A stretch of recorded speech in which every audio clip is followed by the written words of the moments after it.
Hi everyone, I was just inspired to do this video following a post I made yesterday about a radio broadcast from Radio 4 that linked depression with inflammation. In fact, they said in a third of cases of depression, it is actually the root cause. Chronic inflammation is the root cause. So they've linked chronic inflammation with depression and many other brain disorders. So it was a very interesting broadcast. I shared some notes on it yesterday. Go and check it out if you like, so I won't repeat too much about that. But what they didn't do so well is explain what inflammation is. So what they did say is inflammation is your immune system's response to danger, to hostile forces, which basically means it's your immune system's reaction to what it perceives as an attack on it. Something enters your body that your body doesn't recognize, and it goes into a state of defense, trying to protect you.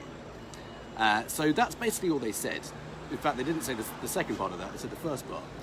And then they went into all these kind of drugs. So what they found out a few years ago, in fact, probably 20 or 30 years ago actually, is that when people suffering from rheumatoid arthritis, this is just one example, which is chronic inflammation of the joints. It's an autoimmune disease when your immune system attacks your joints. But these precise anti-inflammatory drugs could actually make these patients feel happier. And they thought, hang on, what's going on here? And they were using these antidepressant drugs. Sorry, not antidepressant drugs, they were using these anti-inflammatory drugs in depressed people, and they found out that they were getting happier. So they immediately started to do all these tests, and they found out that there is a strong correlation between inflammation of the brain and depression. So very cool revelation and kind of breaking news, if you will, certainly in the mainstream. So this is, by the way, I've written about this in my book, The Vitality Secret, quick pitch. So what they didn't say is what inflammation is. So I'm going to quickly just give you a few examples of what causes it. So there's a number of things that causes inflammation, which is basically your immune system protecting you from foreign invaders, a very healthy immune response. But when it happens again and again and again and again and again, it kind of leads to almost every illness and disease available to us. So what causes it? Firstly, what we put into our bodies, so what we eat. So there's a lot of stuff in our food supply these days which really shouldn't be consumed by human beings, and you only just have to look at some of the ingredients to realize that some of these things really are man-made, and the body's not gonna recognize them. Good rule of thumb is if you don't recognize an ingredient, your body won't either. #inflammation.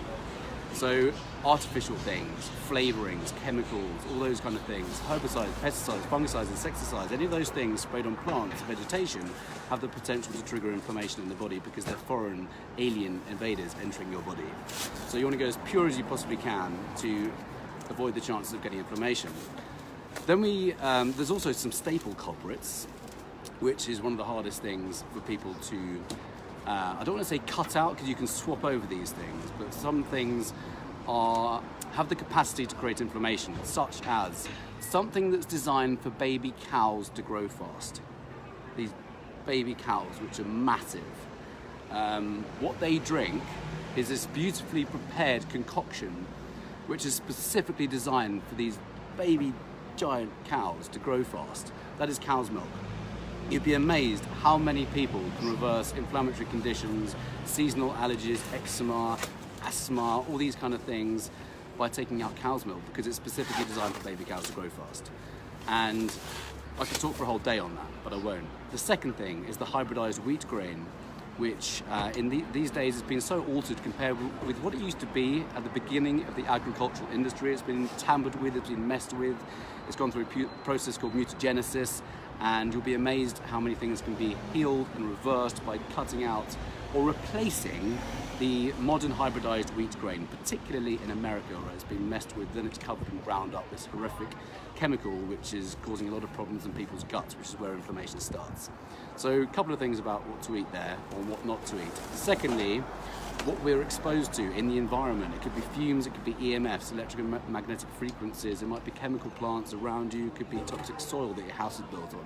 We just need to be aware of this stuff. Mercury in the teeth, heavy metal poisoning, fungus, pathogens, parasites, candida, this kind of stuff, all has the potential to cause that. And then we've got the emotional side of things, which is stress, trauma, trapped emotions. So stress is really about stress is an internal response to external strains. And the example I always give this, I'm going very fast here. So stress has the potential to trigger inflammation, because when it happens again and again and again and again and again, that's what it does. Short term's good thing, long term stress, not so good. So one of the things I work with people on when I work with people one-on-one is to help people reframe things so they don't get stressed by these things that happen externally to them. A really good example, in my opinion, is two people in a traffic jam. There might be one person totally chilled, late for work, completely chilled out, listening to a podcast, listening to some nice music or something. Lets the people know they're going to be late, totally relaxed. There might be another person, also late for work, but irate, effing and blinding, causing all sorts of road rage, and that immediately impacts the immune system. So there could be two people in exactly the same situation, faced by exactly the same external circumstance, but they behave very differently. That's the internal response to the external strain. So basically it's our perception of what's going on out there that creates the response or the impact on the nervous system, and that's what we have the power to change and control by changing our perception of our reality. It's a big thing, this. One of the biggest gems I've ever learned, ever, in all my years of psychology and learning about emotional intelligence and emotional fitness, is that we have the power to change our perception of what's going on around us, so we can change the impact on our own nervous system, on our immune system, on the genes that we turn on or off. It's pretty crazy stuff, and really super cool. So suffering comes from the meaning that we give to things. So if we change the meaning that we give to things, we can pretty much end suffering. And by the way, this is a lot easier said outside of family. So, because they're the people we care about most and love the most, so it's a more challenging thing to do. And then, of course, or not of course, but we have trapped emotions, things that can come from the past. It might be from an event that we experienced. These are electromagnetic bundles of energy that get stored in the body. We need to find ways of releasing them. And also trauma from the past. It could be even from the womb. There are ways that you can actually get to the bottom of these traumas, these trapped emotions and trauma, by things like muscle testing, which is asking the body yes and no answers and finding out where this trauma comes from and releasing it. So in this article, in the news article, they talked about this kind of stuff, but they just talked about drugs.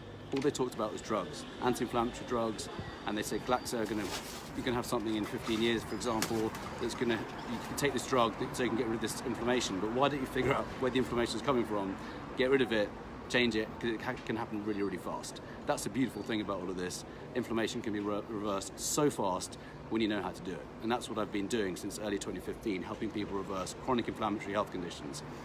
It's amazing how many things can be reversed with the same principles that I use to basically heal my own eczema.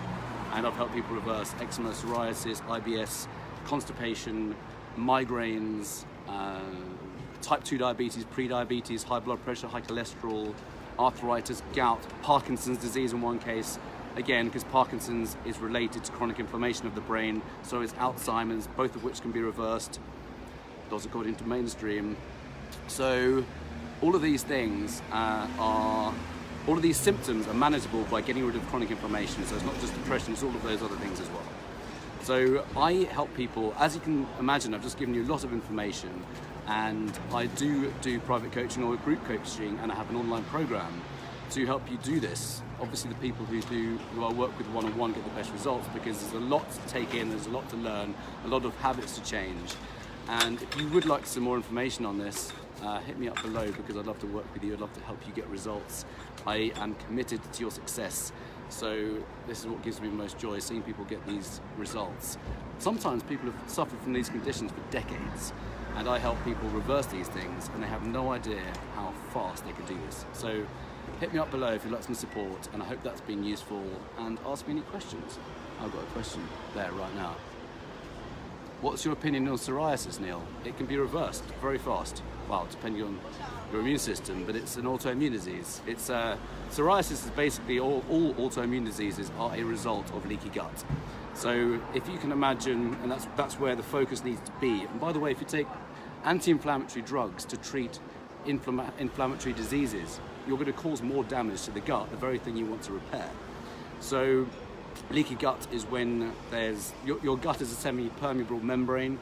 It's designed to allow these micronutrients, so vitamins and minerals and live enzymes, these tiny little nutrients to seep through the semi-permeable membrane. But when larger things pass through, things like gluten, which can tear the gut lining, and other infections or parasites or larger molecules can actually tear it, allowing food molecules to pass through into the bloodstream, triggering an inflammatory response or an autoimmune response in the case of psoriasis. So psoriasis can be completely healed by healing the gut from the inside out, paying attention to what causes leaky gut, taking them out, taking everything to repair the gut, calming the mind, body, moving more, getting the whole lymphatic system working. It can be reversed. And I've got a video of someone actually in my podcast who did this just by taking up 3 ingredients. So I can send that link to you if you like. Any other questions? Okay, no more questions, so I'll love you and leave you. Happy 8th of January from St John's Wood in London.